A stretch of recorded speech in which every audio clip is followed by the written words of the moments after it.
पुण्यातील एका रिक्षा चालकानं सावित्रीबाई फुले पुणे विद्यापीठाची बनावट डिग्री मिळवण्याचा प्रयत्न केला।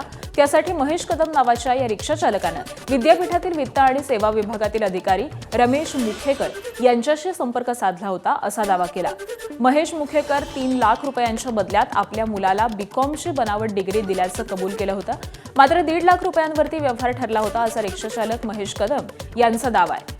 सावित्रीबाई फुले पुणे विद्यापीठात प्रशासनानं मात्र विद्यापीठातील कोणी कर्मचारी बनावट डिग्री प्रकरणामध्ये सहभागी आहे का याची चौकशी केली जात असल्याचं म्हटलेलं आहे। रमेश मुखेकर भेटले असं तर त्यांनी मला 5-6 महिन्यानंतर परत या म्हणून सांगितलं होतं। आपण बघूया काय होतं, आता ॲडमिशन झालेले आहेत कोणी सगळे। मग मी 5-6 महिन्यानंतर मार्चमध्ये त्यांच्याकडे परत गेलो असं की तुम्ही आता तुमच्या मुलाला काम करता त्याला कामच करू द्या, तुमचं 3 वर्षाचं काम मी एका झटक्यात करून देतो। First year, second year, third year आणि डिग्री हे 3 पण तुम्हाला देतो। मग म्हणलं त्याच्या मोबदल्यात तुम्हाला काय द्यावं लागेल, तर ते म्हणजे 3 लाख रुपये तुम्हाला पे करावं लागतील, 3 वर्षाचं तुम्हाला एक संगत मिळून जाईल।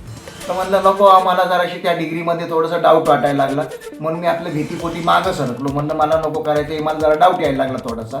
म्हणून मी म्हणलं सर मला काय काम नाही करायचं, मला पैसे परत देऊन टाका।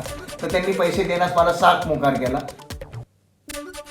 दरम्यान या बोगस डिग्री प्रकरणावरती रोहित पवारांनी एक पोस्ट केली आहे। ऑक्सफर्ड ऑफ द ईस्ट म्हणून ओळखल्या जाणाऱ्या सावित्रीबाई फुले पुणे विद्यापीठामध्ये बोगस पदवी देण्याचं प्रकरण उघडकीस आल्यानं रोहित पवारांनी नाराजी व्यक्त केली आहे। तसंच या प्रकरणाची सखोल चौकशी करून दोषींवरती कठोर कारवाई करावी आणि राज्यपालांनी यामध्ये गांभीर्यानं लक्ष घालावं अशी मागणी रोहित पवारांनी केली।